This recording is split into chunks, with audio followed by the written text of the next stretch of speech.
In 1961, during a trial in Jerusalem, the psychological evaluations of Adolf Eichmann, the Nazi executioner who had authorized the deaths of millions, caused an international sensation. According to 6 different psychiatrists, this horrifying killer was clinically completely normal and even an admirably exemplary family man. This fact terrified the entire world.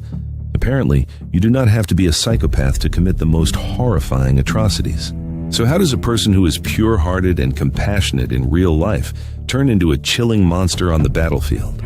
Let's examine the scenario of a soldier's psychological collapse through the smallest details of scientific experiments. How does the human mind completely flip in such a short period of time and lose its sense of humanity? In psychology, this is called dehumanization. The brain, in order to survive, begins to see the enemy simply as an obstacle. One of the biggest scientific steps on this subject was taken in 1971 by Philip Zimbardo with his famous Stanford prison experiment. Zimbardo randomly divided 24 psychologically healthy students into the roles of prisoners and guards. Within only 6 days, the uniformed guards began inflicting unimaginable sadistic abuse on the prisoners because their sense of personal responsibility had disappeared. The experiment spiraled so far out of control that Zimbardo was forced to stop it early to prevent the participants' psychological state from being completely damaged.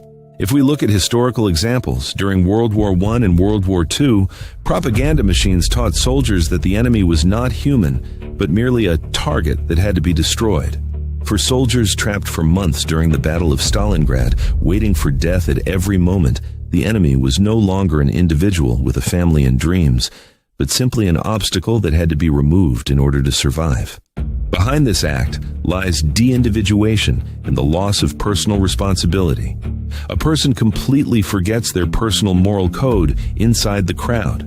Wearing identical uniforms, having their heads shaved, and the complete erasure of individual traits turn the soldier into a nameless part of a massive machine. In history, the way some American soldiers collected trophies during the Vietnam War is one of the clearest and most painful examples of this psychological blindness. Kelman argued that the human brain, in order to escape the severe trauma of harming someone of its own kind, cancels the human status of the other side. In history, during the crimes committed in Rwanda in 1994, radical groups calling the opposing side cockroaches on the radio became one of the strongest proofs of this scientific theory. The horror kept growing. By then, not only did the soldier no longer feel regret for his actions, but because the other soldiers around him were doing similar things, those acts quickly began to feel normal in his eyes. The human instinct to adapt to society and to the group one belongs to is one of the most fundamental parts of the survival mechanism.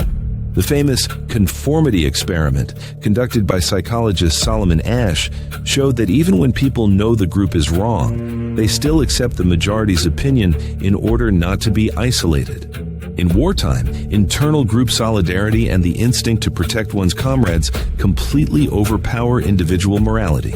If a military unit makes harsh and aggressive decisions, the individual suppresses his own values and submits to the unified will of the group in order not to stand alone and become a target. Psychologist Stanley Milgram's famous obedience experiment proves that when people follow orders from above, they see themselves merely as instruments and do not feel the burden of conscience. What is even stranger is that even though these orders come from above, taking a certain pleasure in carrying them out proves how normalized these events have become. This condition is known as the Lucifer effect. Absolute power and lack of control awaken sadistic tendencies even in the purest person. When a person knows he will face no punishment and is completely unchecked, the darkest instincts in the primitive layers of the brain begin to surface. What Nazi doctors did during World War II, or what ordinary soldiers did in Abu Ghraib prison, reflects the reality of this syndrome. Those soldiers too were loved, peaceful, and kind citizens in their normal lives, but the environment turned them into something monstrous. The reason soldiers still did not go insane after so much brutality was the next psychological trick used by the brain. After every act of cruelty, he justified himself with the formula, "If I don't do it, they will do it to me." According to Leon Festinger's theory of cognitive dissonance, a person covers up the contradiction between the evil he commits and the inner image of himself as a good person with lies like this. The extreme conditions created by war produce a massive contradiction inside the human mind: cognitive dissonance. That is why the vast majority of war criminals present themselves in court as completely innocent people who were simply doing their duty. History shows us that even in the middle of the most brutal battles, people try to find inner peace by connecting their actions to a higher purpose. After World War II, the fact that none of the Nazi generals convicted at the Nuremberg trials showed remorse was a result of this exact cognitive defense. After a while, soldiers begin to erase their past, the family waiting for them at home, and everything connected to humanity from their memory. They no longer read letters from their loved ones, and they cannot make plans for the future. For them, time exists only as the smell of gunpowder. In psychiatry, this condition is described as one of the most extreme forms of post-traumatic stress disorder, the fragmentation of the self. Under unbearable stress, the human body protects itself by completely shutting down its emotional system, leaving behind only a mechanical human being. All these scientific studies and historical facts show that the line between kindness and cruelty is much thinner than we think. And this is the truly terrifying reality. The greatest tragedies in history were not committed by monsters, but by normal, good people who were controlled under certain conditions. So what happens when the war ends and these soldiers return to normal life, back to their families? Historical statistics show that a large portion of veterans with a heavy combat history cannot adapt back into normal society. Because when they look in the mirror, they know very well who the person staring back at them truly is. This story reminds us of a very important truth.